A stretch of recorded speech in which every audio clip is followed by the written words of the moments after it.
I've been watching these eye alerts for the past day now. I did not see Channel 3 show up one time on those eye alerts. What's up with that? I know. Yes. Unfortunately, the more eye alerts, the more work for us. That's right. That's kind of the correlation that's there. We're well over 300 eye alerts now into the system. They are still coming in. You can check them anytime.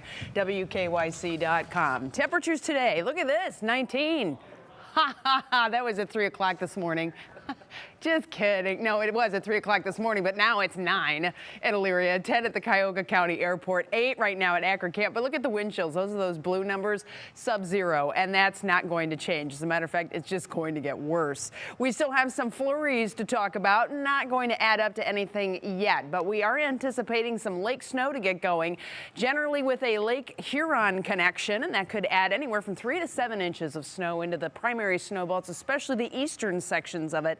Howard, Ashtabula County by Saturday. So we've got a little bit of time to go. And the reason those winds are lining up so beautifully and why our cold air is so rigid and reinforced right now is because of this. This is the storm system that everybody keeps referring to as the bomb cyclone. Bomb cyclone is a term. It's not a noun. And that term basically refers to a storm that has undergone the process of bombogenesis, which is an even cooler word to get to say. And that basically means that the central pressure of the storm system fell 24 millibars or more in 24 hours. That's all it is. And as this storm continues to move to the north, look at the snow just coating New England. Even rain now moving in. That's the warm core of this storm. This thing is going to continue north into the eastern provinces of Canada, and that just basically locks us into cold air for the next couple days. So as far as this goes, we do have that northwest wind that will continue. Midnight temperature, goose egg in many areas with a whole lot of us below zero, but those wind chills are just going to be absolutely brutal, down to 20 to 25 below at times. By noon, it's not much better. We'll be in the single digits through the day tomorrow. A couple areas may flirt with 10, but I really don't think that's going to happen. As you can see, those wind chills stay right around that 10 to 15 below as we head through the afternoon. See the lake snow ongoing out to the east as well.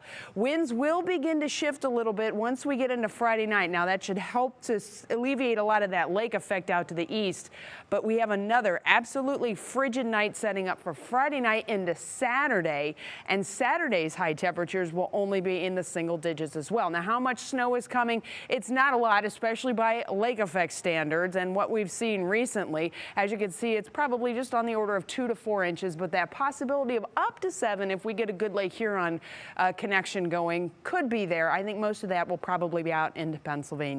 Now, I want to talk a little bit about why this big storm system on the East Coast is so important, because it's basically putting the brakes on the way everything is moving in the entire northern hemisphere at this point. Once it goes by, we will start to see this. This is the next storm system. It's just coming on shore. So these purples, this is our cold air. This is the Arctic air that's in place. That will stay with us as the big storm moves up into the eastern provinces of Canada. This is Saturday at noon. Watch what happens. We're going to just push all that warm air right into northern Ohio Sunday and into Monday. That's great news, right? The problem is it's also going to be coming with a lot of moisture, and that means snow. Universal Windows Direct forecast for tomorrow, 8 on Saturday, but we'll be drying out. So there's that. 29 on Sunday, and then above freezing with snow coming in Sunday to Monday. Right now, I'd put it at 2 to 4 inches for all of northern Ohio, and then it looks like we'll dry out again by the middle of next week. Back to you guys. 40 degrees on Thursday right there, Betsy? I just don't even know what that's going to feel like. Heat wave.